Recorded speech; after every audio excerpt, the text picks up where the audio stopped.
নমস্কাৰ বন্ধু বান্ধৱী, আজি আকৌ নতুন এটা ভিডিঅ' আপোনালোকৰ মাজলৈ লৈ আহিছোঁ। মাছখিনি ধুনীয়াকৈ নিমখ হালধি সানি থৈ দিছোঁ আৰু মাংসখিনি ছাইড কৰি পেলাই ধুনীয়াকৈ ধুই পখালি থৈ দিছোঁ।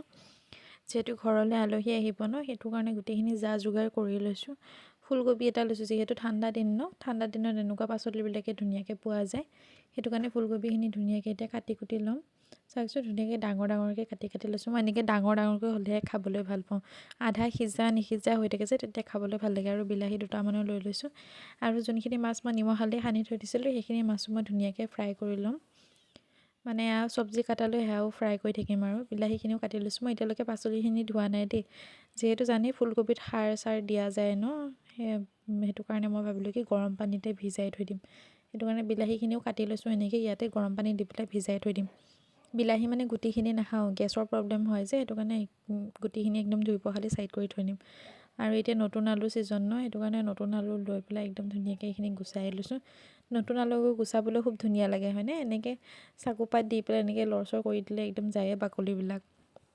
সেইটো কাৰণে আলুখিনিও ধুনীয়াকৈ দুটামান ডাঙৰ ডাঙৰ আলু লৈ লৈছোঁ। যিহেতু মাংসটো দিব লাগিব, বেলেগ বেলেগ ষ্টাইলত মাংসৰ আলুখিনি বেলেগকৈ কাটিছোঁ। আৰু মাছৰ আলুখিনি এনেকৈ দীঘল দীঘলকৈ কাটি পেলাই ছাইড কৰি থৈ দিছোঁ। এইখিনিতে ধুই অনালৈ মই কেৰাহীত মাছ ভজা তেলখিনি আছিলে, সেইখিনি গৰম হ'বলৈ দিছোঁ। গৰম হ'বলৈ দি পেলাই ইয়াতে মিঠি গুটিখিনি দি দিম। আৰু মিঠি গুটি অলপমান দি দিম। নৰ্মেল ৰেচিপি আগতে যেনেকৈ বনাওঁ তেনেকৈয়ে বনাইছোঁ, খালি মানে ইয়াত জল্দা জল্দি কৰাৰ কাৰণে মানে ভিডিঅ'টো কৰি থওঁ বুলি ভাবিলোঁ, যিহেতু মাংস মাছ দুয়োটা একেলগে বনাইছোঁ ন। তাৰপিছত এতিয়া মই মিঠি গুটিখিনি দি দিছোঁ। দি পেলাই এইখিনি অকণমান গৰম হ'বলৈ দিম। আৰু মিঠি গুটিখিনি ধুনীয়াকৈ হেৰি হ'ব দিম, ফুটিবলৈ দিম। তাৰপিছত ইয়াতে মই পিঁয়াজ অলপমান কাটি থৈ দিছিলোঁ, পিঁয়াজ আৰু কেঁচা জলকীয়া, সেইখিনি মই ইয়াতে দি দিম গৰম তেলখিনিতে। পিঁয়াজখিনি ধুনীয়াকৈ কাটি লৈছিলোঁ। চাওকচোন, পিঁয়াজখিনি লৈ লৈছোঁ। পিঁয়াজখিনি এতিয়া ইয়াতে দি দিম। দি পেলাই আৰু কেঁচা জলকীয়া দুটাও ফালি পেলাই ধুনীয়াকৈ ইয়াতে দি দিম। ফুলকবি মাছৰ এই জোলখন কোনে কোনে ভাল পায় মোক কমেণ্টত জনাবচোন। মোৰ কিন্তু খুবেই প্ৰিয় আৰু খাবলৈও খুব ভালেই হৈছিলে। এতিয়া মই ধুনীয়াকৈ এইখিনি ভাজি ল'ম। ভাজি পেলাই ইয়াতে এতিয়া বিলাহী অলপমান দি দিম। যোনখিনি বিলাহী কাটি থৈ দিছিলোঁ, সেই বিলাহীখিনি ইয়াতে ধুনীয়াকৈ দি দিম। পিঁয়াজ আৰু অলপমান ৰখি গৈছিলে, সেইখিনি পিঁয়াজো মই ইয়াতে দি দিছোঁ। তাৰপিছত গোটেইখিনি পিঁয়াজ দি দিয়াৰ পাছত মই এতিয়া অলপমান ভাজি ল'ম। গল্ডেন কালাৰ হোৱালৈ ধুনীয়াকৈ ভাজি পেলাই থৈ দিম দেই। এতিয়া দেখিছেনে, মই গোটেইখিনি পিঁয়াজখিনি ধুনীয়াকৈ ভাজি আছোঁ কেঁচা জলকীয়াখিনিৰ লগত। গল্ডেন কালাৰ হোৱালৈকে মই ধুনীয়াকৈ ভাজি ল'ম। মই প্ৰায় ভাজিয়ে আছোঁ। আৰু এয়া চাওকচোন ধুনীয়াকৈ ভাজি হৈছেহিয়ে। এতিয়া মই ইয়াতে কেঁচা বিলাহীখিনি ধুনীয়াকৈ দি দিম। বিলাহীখিনি ধুনীয়াকৈ গুটিসোপা আঁতৰাই দিলোঁ। বিলাহী গুটিসোপা খাবলৈ বেয়া পাওঁ মই, সেইটো কাৰণে মই বেয়া পাওঁ বুলি নহয়, ঘৰত চবেই বেয়াই পায়। সেইটো কাৰণে সেই গুটিখিনি ছাইড কৰি পেলাই ধুনীয়াকৈ কেঁচা বিলাহীখিনি ইয়াতে দি দিম।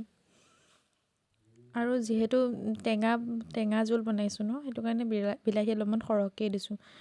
টেঙাত মানে টেঙা হ'লেই খাবলৈ ভাল লাগে, আৰু জ্বলা হ'লেই খাবলৈ ভাল লাগে। মানে টেঙাটো কমকৈ দিলে মানে টেঙা জোলখনৰ সোৱাদটো মই ইমান এটা ভাল নাপাওঁ, সেইটো কাৰণে অলপমান বিলাহী সৰহকৈয়ে দিছোঁ। দেখিছেনে, বিলাহীখিনি দি দিছোঁ। দি পেলাই এতিয়া এইখিনি সিজিবলৈ ভাজি থাকিম। যিহেতু বিলাহী সিজোঁতে সময় লাগে ন, সেইটো কাৰণে বিলাহীখিনি আগতীয়াকৈ দি পেলাই ইয়াতে মই নিমখ অলপমান দি দিম, যাতে সোনকালে সিজক বিলাহীখিনি। চাওকচোন, মই বিলাহীখিনি দি পেলাই এতিয়া ধুনীয়াকৈ ভাজি থাকিম। এতিয়া ধুনীয়াকৈ সিজালৈ মই একদম নিমখ অলপমানো দি দিম। গোটেইখিনি বিলাহী দি দিছোঁ। যিহেতু অলপমান বিলাহী আছিলে চাইড হৈ পেলাই, সেইখিনি বিলাহী মই ধুনীয়াকৈ দি পেলাই অলপ টাইম ভাজি থাকিম। দেখিছেনে, ধুনীয়াকৈ ভাজি আছোঁ। ইয়াতে এতিয়া মই নিমখ অলপমান দি দিম, যাতে বিলাহীখিনি সোনকালে সিজি যায়। আৰু বিলাহী বস্তুটো কেনেকুৱা আপোনালোকে জানেই, যিহেতু আলু চালু দিয়াৰ লগালগ মানে বিলাহীখিনি দি দিলে সেইসোপা নিসিজা নিচিনা হৈ থাকে, জঠৰা মাৰি থাকে। সেইটো কাৰণে বিলাহীখিনি আগতীয়াকৈ ভাজি ল'ব লাগে। যোনে কেঁচা সোৱাদত খাই ভাল পায়, সিহঁতে পিছত দিলেও একো কথা নাই, কিন্তু আমি মানে বিলাহীখিনি জঠৰা হৈ থাকিলে খাবলৈ বেয়া পাওঁ। সেইটো কাৰণে নিমখ অলপমান দি দিলোঁ। দি পেলাই এতিয়া ধুনীয়াকৈ ভাজি থাকিম। এইখিনি সিজোৱালৈকে এইখিনি ছাইড কৰি থৈ দিম। আৰু মাছখিনি ফ্ৰাই কৰিছিলোঁ যে, ফ্ৰাই কৰা মাছখিনি ধুনীয়াকৈ ছাইড কৰি থৈছোঁ। একদম কাঢ়াকৈ ফ্ৰাই কৰিছোঁ দেই। ফ্ৰাই কৰি পেলাই সেইখিনিতে ধুনীয়াকৈ ছাইড কৰি থৈ দিম। আকৌ মই বিলাহীখিনি ভাজাত লাগিছোঁ। আলু চালুটো ধুনীয়াকৈ কাটি কুটি থৈয়ে দিছোঁ। সেইখিনি দি পেলাই এতিয়া ধুনীয়াকৈ বনাই থাকিম। চাওকচোন মই ৰেচিপিটো কেনেকৈ বনাইছোঁ। যিহেতু এইটো ৰেচিপি আগতীয়াকৈ দিয়াই আছিলে, তেওঁ মই ভাবিলোঁ কি বনাইছোঁ যিহেতু ভিডিঅ' এটা কৰি পেলাই আপোনালোকলৈ আকৌ এবাৰ আগবঢ়াওঁ। এইখিনি এতিয়া মই ভাজি আছোঁ, দেখিছেনে। সময় লাগে কিন্তু দেই, বিলাহীখিনি ভাজি থাকোঁতে বহুত সময় লাগে। ইফালে মই মাংস যা যোগাৰো কৰি আছোঁ। মাংস যোগাৰনো কেনেকৈ কৰি আছোঁ সেইখিনিও দেখাম বাৰু। মাংসৰ ৰেচিপিটো ইয়াতে দিয়া হৈছে, অকল বিলাহী ৰেচিপিটোৱে নহয়, বিলাহী আৰু ফুলকবি ৰেচিপিটোৱে নহয় আৰু সেইখিনি ৰেচিপিও দিয়া হৈ আছে। তাৰপিছত মই ফুলকবিখিনি ধুনীয়াকৈ গৰম পানীত তিয়াই থৈছিলোঁ যে সেইখিনি ধুনীয়াকৈ উঠাই লৈ পেলাই এতিয়া ইয়াত দি দিছোঁ, দেখিছেনে? ফুলকবি সোৱাদটো কেতিয়া ভাল লাগে, আধা কেঁচা হৈ থাকিলেহে খাবলৈ ভাল লাগে, এনেকৈ মানে ভাল নাপাওঁ মই, বেছি সিজি গ'লে বেয়া পাওঁ। তাৰপিছত আলু আৰু ফুলকবিখিনিও ধুনীয়াকৈ দি পেলাই এইখিনি ভাজি পেলাই ছাইড কৰি থৈ দিম। দেখিছেনে মই গোটেইখিনি দি দিছোঁ, দি পেলাই এতিয়া ধুনীয়াকৈ এইখিনি ভাজি থাকিম, ঢাকনি মাৰি মাৰি ভাজি থাকিম দেই। আপোনালোকে কেনেকৈ বনাই মোক কমেণ্টত জনাবচোন ফুলকবি ৰেচিপিখন। তাৰপিছত এইখিনি ভাজি হৈ গ'ল, দেখিছেনে? ভাজি হৈ যোৱা দেখি পেলাই মই ইয়াতে এতিয়া গৰম পানী দি দিছোঁ। গৰম পানী দি পেলাই একদম হালধিও দিছিলোঁ দেই, হালধি দিয়াটো স্কিপ হৈ গ'লগৈ, মানে ভিডিঅ'টো কৰা নহ'ল। তাৰপিছত মই ঢাকনি মাৰি পেলাই ধুনীয়াকৈ থৈ দিম। ইফালে মাংস যা যোগাৰ কৰিছোঁ চাওকচোন, ইয়াতে নিমখ, হালধি, পিঁয়াজ, জলকীয়া, আদা নহৰু পেষ্ট, তেজপাত, ৰেড চিলি গুড়া, হালধি গুড়া, জিৰা গুড়া, জালুকৰ গুড়া, এই সকলোবোৰ বস্তু মই একেলগে দি দিছোঁ। দালচেনি, লং, ইলাচি গোটেই সোপা বস্তুৱে মই একেলগে দি দিছোঁ। যিহেতু একদম জল্দি বনাব লাগিব ন, আলহী আহি ঘৰ পাবহি, নহ'লে মোৰ বনোৱাই নহ'ব। সেইটো কাৰণে একদম চিম্পলকৈ বনাইছোঁ। গোটেইখিনি বস্তু মিক্স কৰি ল'ম এতিয়া, ধুনীয়াকৈ মিক্স কৰি পেলাই অলপ টাইম ছাইডত থৈ দিম। যিহেতু মই মাছ ফ্ৰাই নকৰাৰ আগতেই এই মাংসখিনি যোগাৰ কৰি পেলাই ছাইড কৰি থৈ দিছিলোঁ, যাতে মাংসত মছলাবিলাক ধুনীয়াকৈ সোমাই যায়। কিন্তু ভিডিঅ'টো মই এতিয়া পিছত দেখাইছোঁ, কিন্তু মই এইখিনি আগতেই কৰি থৈ দিছিলোঁ। এইখিনি এতিয়া ধুনীয়াকৈ মিক্স কৰি ল'ম, দেখিছেনে? পিঁয়াজ চিয়াজ মই ধুনীয়াকৈ ভাঙি দিছোঁ। ভাঙি দি পেলাই এইখিনি ধুনীয়াকৈ ঢাকন এখন মাৰি পেলাই ছাইড কৰি থৈ দিম। আৰু ইয়াত দিবলগীয়া বস্তু একোৱেই নাই, যিমানখিনি বস্তু দিবলগীয়া আছিলে মই গোটেইখিনি বস্তু ইয়াত দিয়েই দিছোঁ। এতিয়া বনাব লাগে মাত্ৰ কেৰাহীত তেল অলপমান দিব লাগে, দি পেলাই ধুনীয়াকৈ ভাজিহে থাকিব লাগে আৰু। আপোনালোকৰ কেতিয়াবা এলাহ লাগিলে এনেকৈ বনাই নে নবনাই কমেণ্টত জনাবচোন। মোৰ কিন্তু এলাহ লাগিলে মই এনেকৈয়ে বনাওঁ দেই।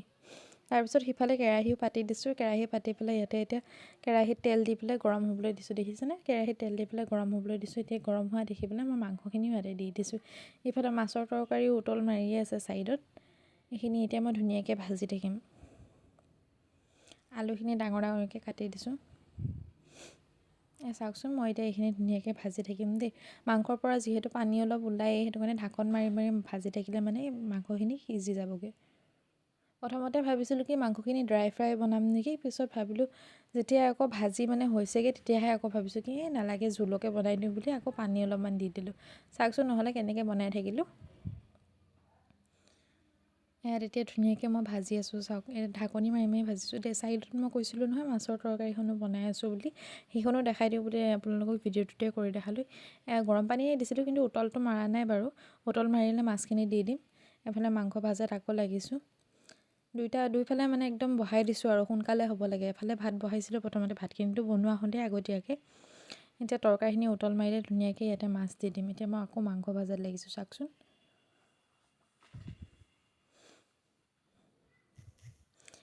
মাংস ভাজি থাকোঁতে আলহীও পালেহিয়ে, সেই আলহী আহি পোৱা দেখি পেলাই তাতে আকৌ মায়ে চাহ মানে ধুনীয়াকৈ বনাই পেলাই ফ্লাক্সতে থৈ দিছিলে, আকৌ চাহ তাহো দিলে। চাহ তাহ দিয়াৰ পিছত মই এতিয়া আকৌ মাংসখিনি ভাজাত লাগিছোঁ। মই মানে একে মাত দিবও যাবলৈ পৰা নাই একদম ভিডিঅ' কৰা হেৰিতে।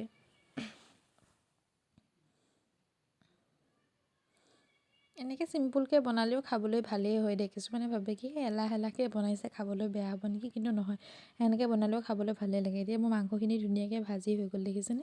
মই ভাবিছিলোঁ ড্ৰাই ফ্ৰাই ৰাখিম বুলি। এইফালে তৰকাৰীখিনিও উতল মাৰিছে, মাছৰ তৰকাৰীখিনি। তাৰপিছত মাছৰ তৰকাৰীখিনিতে মাছ দি দিয়াৰ তাৰপিছত ভাবিলোঁ কি দাদাইতো মাছৰ তৰকাৰী নাখায়, সিনো মাংসনো ড্ৰাই ফ্ৰাই দি কেনেকৈ শুকানে খাব। সেইটো কাৰণে তাতে মাংসখিনিতো মানে পানী অলপমান দি দিলোঁ, মানে মাংসও জোল বনাই দিলোঁ। তাৰপিছত এয়া ভাজা মাছখিনি ইয়াত তৰকাৰী ধুনীয়াকৈ দি দিছোঁ, দি পেলাই ঢাকনি মাৰি পেলাই অকণমান উতলিবলৈ দিম।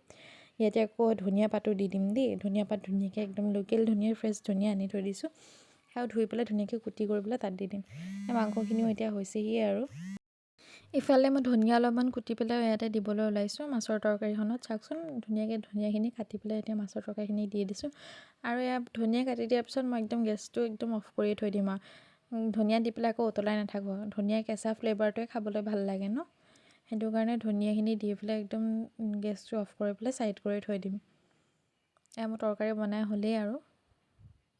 আপোনালোকে কেনেকৈ বনাই মোক জনাবচোন দেই কমেণ্ট এটা কৰি পেলাই। আৰু এইফালে চাওকহিচোন, মাংস এতিয়া ড্ৰাই ফ্ৰাই ৰাখোঁনে মই জোলহে কৰোঁ ভাবোঁতে একদম মাংস একদম মছলা তলিত লাগিছে।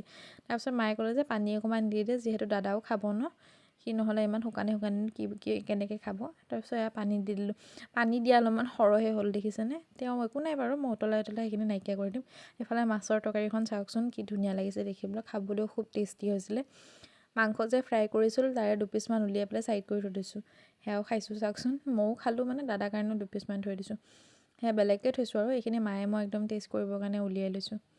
এনেকৈ ভাজি থকা মাংসৰ টেষ্টটো ল'লে খুব ভাল লাগে ন, খাবলৈ খুব ভাল পাওঁ মই এনেকৈ। মাছেই হওক বা মাংসই হওক ভাজি থকাৰ পৰা উলিয়াই পেলাই খাবলৈ ভাল লাগে আৰু। তাৰপিছত ধুনীয়াকৈ মাংসখিনি খায়ো আছোঁ, ইফালে মাংস জোলখিনিও মোৰ ৰেডি হ'লহিয়ে।